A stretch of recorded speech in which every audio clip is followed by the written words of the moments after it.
নমস্কার বন্ধুরা, বৃক্ষভূমি চ্যানেলে আপনাদের সকলকে স্বাগত জানাই। তো বন্ধুরা, আজকে আমি আপনাদের দেখাবো এই যে দেখুন একটা জবা গাছ। এই জবা গাছটায় দেখুন কত সুন্দর পাতা আছে, কিন্তু একটাও ফুল নেই। গাছটাও কিন্তু অনেক বড়।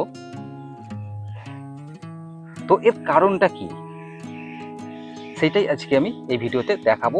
আর এর সমাধান কি সেটাও আমি এই ভিডিওতে আপনাদের দেখাবো।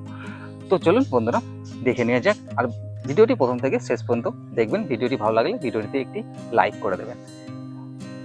তো চলুন দেখে নেওয়া যাক। তো বন্ধুরা, প্রথম যেটা করতে হবে সেটা এই ডাল আমাদের ছেঁটে ফেলে দিতে হবে। এই যে দেখুন, এই ডালগুলো ছেঁটে দিতে হবে। যত সরু সরু বা যত ডাল আছে সেই ডালগুলোকে ছেঁটে দিতে হবে। এই যে বন্ধুরা দেখুন, ছেঁটে দিলাম।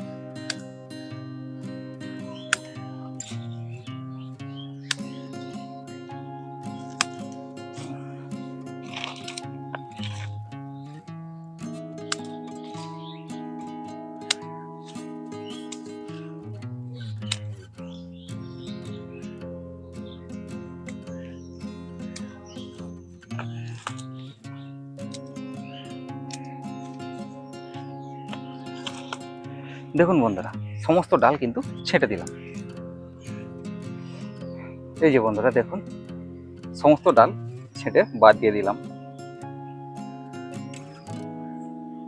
তো প্রথম কারণ ছিল এই যে ডাল অনেক লম্বা লম্বা হয়ে গিয়েছিল, যার জন্য ফুল আসছিল না।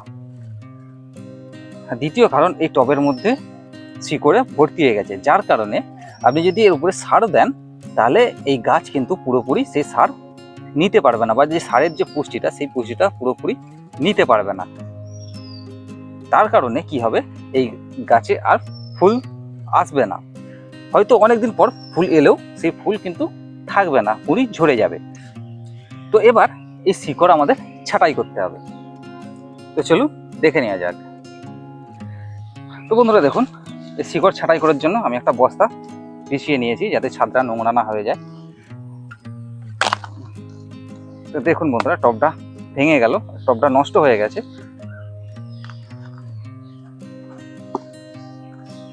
এই যে বন্ধুরা, টব থেকে গাছটি বার করে নিলাম।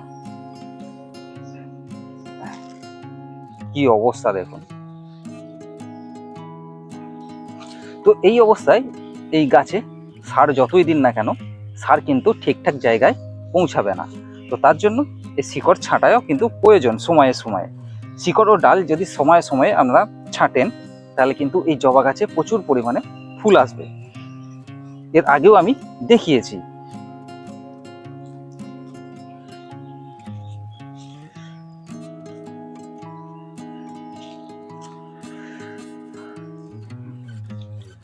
তো বন্ধুরা, এই যে দেখুন, মাটিটা ভেঙে নেব।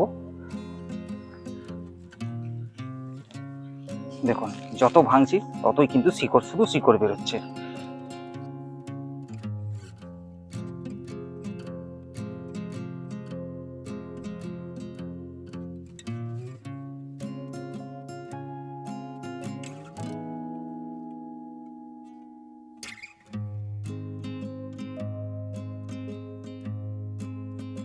এই যে বন্ধুরা দেখুন, শিকড়গুলো ছেটে দিলাম। দেখুন কত শিকড়। দেখুন, টবের মধ্যে যদি এত শিকড় হয়ে যায় তাহলে এই যে টবে যদি সার দেন সেই সারটা যাবে কি করে।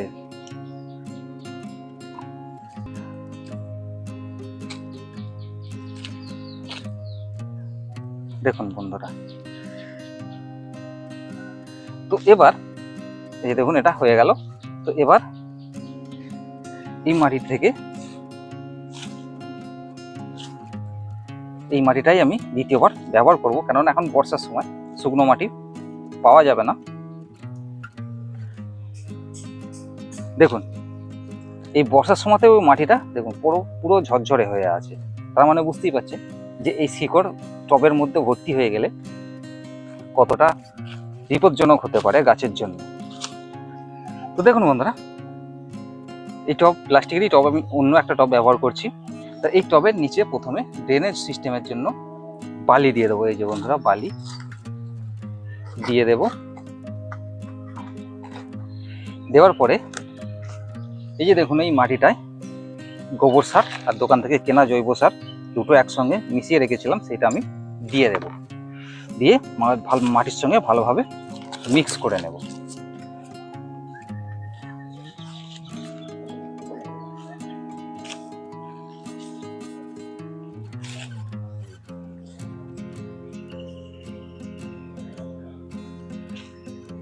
নেবার পরে প্রথমে কিছুটা মাটি এই টবের মধ্যে ভরে নেব।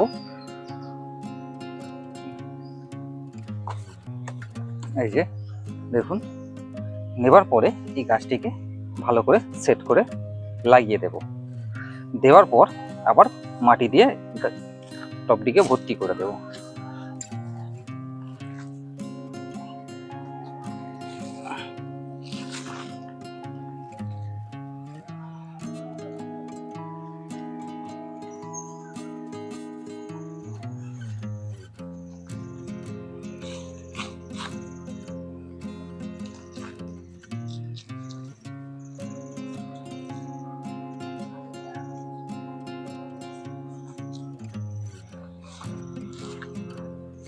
এই যে বন্ধুরা দেখুন,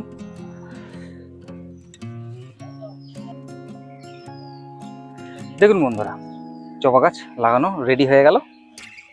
তো এতে শুধু এবার জল দিয়ে দেব।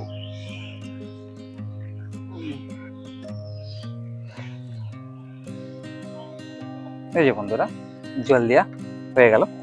তো বন্ধুরা এই জবা গাছের আপডেট পেতে চ্যানেলটি অবশ্যই সাবস্ক্রাইব করে রাখুন আর বেল আইকনটি প্রেস করতে ভুলবেন না, যাতে ভিডিও আপলোড করার সঙ্গে সঙ্গে নোটিফিকেশন আপনার কাছে চলে যায়।